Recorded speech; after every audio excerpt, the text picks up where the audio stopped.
Your home for New York sports presents Levack and Wolf on 104.5 The Team. The most magical night for NFL fans, basically Christmas, is coming up tomorrow night as the NFL draft gets underway. The Jets, right here on your home for New York Jets football, 104.5 The Team, have a lot of questions, and that's why we're going to go straight to our guy, Manish Mehta from the New York Daily News. Manish, you wrote a really great article about the situation revolving around Muhammad Wilkerson. I'm putting the over-under on 20 times he's mentioned before the Jets pick as a possible trade with everybody who's about to pick. Am I high or low? Well, I think in a vacuum, you're probably low, or high, I should say. But look, practically speaking, you need to find a team that's not only going to be willing to give up draft picks, whether it's a first-round pick or multiple picks in the early to mid-round.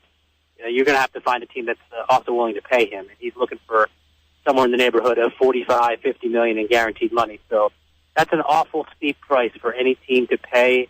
And again, I think if Mo Wilkerson were a unrestricted free agent, he would garner plenty of interest. But the fact that a team would have to give up picks and money makes it so difficult. And now we're talking about basically a little bit more than 24 hours before the draft begins.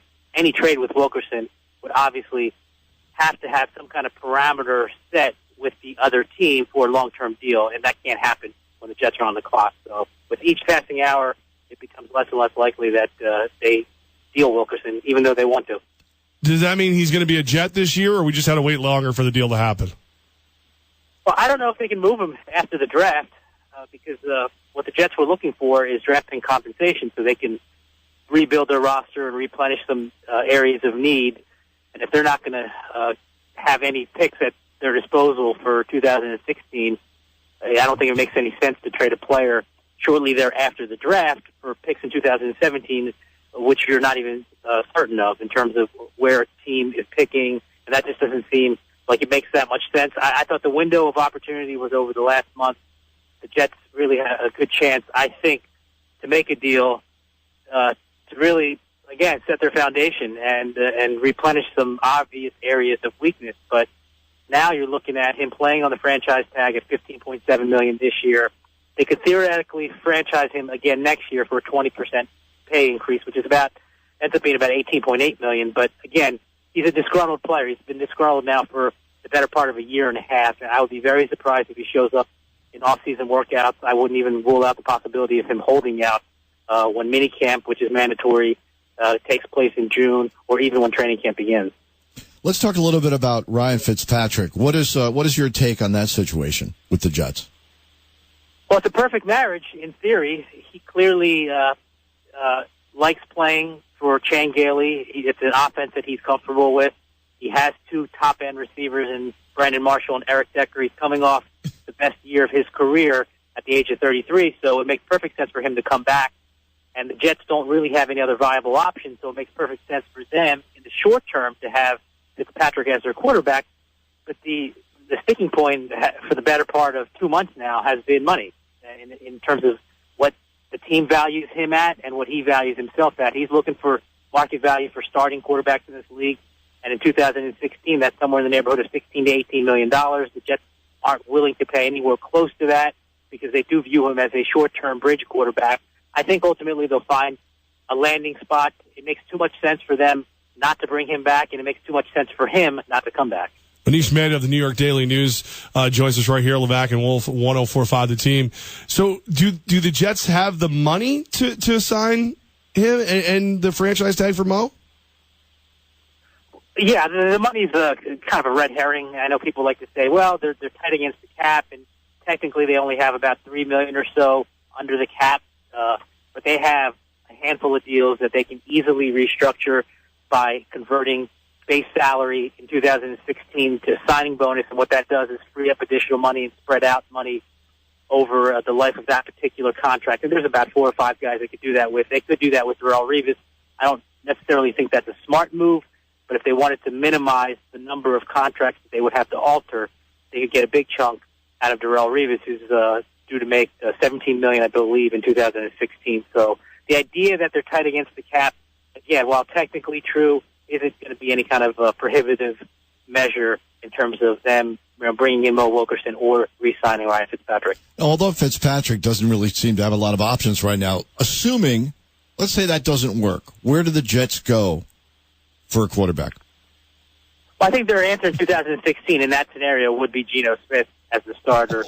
And I believe they're going to draft a quarterback at some point in the next 3 or 4 days. I don't think it's going to be a first-round pick, but I certainly think that they're going to look to add somebody that they can develop, or maybe a later-round pick. I mean, who knows, to be honest. But given what's out there, Brian Hoyer is an option. He visited them last week. I know that Hoyer looked at Denver as well. But again, these are all fallback options because they want to bring Fitzpatrick back. If Brian Hoyer were to be signed, hypothetically, I think it doesn't make any sense for them to start Hoyer over Geno Smith. And Geno Smith is a guy who they thought was going to be their starter a year ago before he got into that fight in training camp. And so they haven't really given him an opportunity to play with Eric Decker and Brandon Marshall. And he clearly has more upside than Brian Hoyer, who would be starting over with a new team and new personnel as well. So I think if Ryan Fitzpatrick were not back, it makes perfect sense, given their limited options, that Geno Smith would be their starter, at least for 2016. Manish, I asked this question a lot, and I have yet to get an answer that from anybody, so I'm hoping you're the guy. What did Bryce Petty do? Like, we're committed to, working with this kid. He's the guy of the future, possibly. And then I never hear his name in the mix at all. Well, he's not ready yet. It's a pretty straightforward answer. He's coming from that spread system in Baylor, so there is a rather large learning curve. Now, what he has working in his favor is that he has all the physical tools. He has a strong arm. He's a bright guy. It just takes time. It takes time to understand NFL offenses. It takes time to decipher NFL defenses when you're coming from such a simplified system at Baylor. So I don't think they've given up on him. In fact, I know they haven't given up on him. I just think that they don't really know what they have yet, and they don't want to rush his development. There's really no need to rush his development when you consider that he was a fourth-round pick. So there isn't any real pressure to throw him in there. They could have somebody who could ultimately be a starter, perhaps. Maybe worst-case scenario, be a solid number 2 quarterback in this league. But, again, I don't think they want to rush the process with him. And to throw him in there in 2016 would really be foolish because he's not ready. And I think they know he's not ready.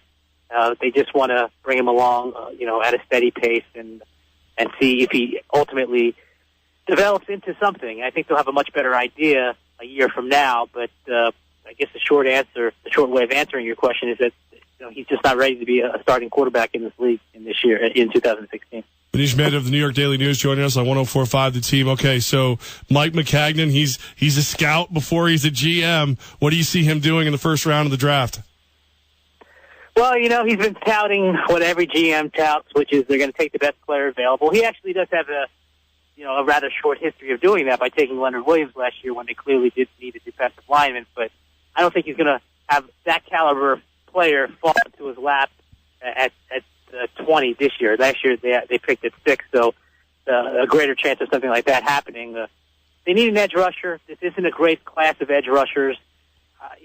So I don't think that Leonard Floyd would be there. I think that would be the pick if he was there. I think that's a no-brainer, but I think he'll be long gone. And a guy like Noah Spence, who is intriguing, but comes with a lot of off-the-field concerns, it might be a reach at 20. I think the smart play would be to either trade down, but if they're going to stick at 20, to take an offensive lineman because they don't really have, solid options right now on the right side of the offensive line specifically. You don't even know if their left tackle Ryan Clady, who they traded for, is going to be a long-term option because of some of his health concerns in recent years. So maybe it's Taylor Decker at Ohio State. It would definitely be Jan Conklin, I would assume, from Michigan State, but I don't think he's going to be anywhere close to the board when they get to 20 either. So edge rusher would be their priority. Offensive line makes a lot of sense. Don't rule out cornerback because you can't have enough cornerbacks, and Todd Bowles has an affinity for cornerbacks. So, if you're asking me to pick a player, I'll say Taylor Decker. I'm not completely sold on that, but I think the idea of taking an offensive lineman makes a lot of sense. Any chance they move up?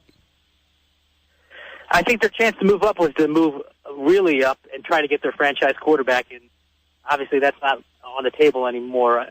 I don't see them moving up. They only have 6 draft picks, only 4 in the first 4 rounds, no no 5th and 6th round picks. So to package picks to move up 4 or 5 slots, unless there's somebody they're really in love with, to me doesn't make much sense. So I wouldn't rule it out. I just would be a little bit surprised.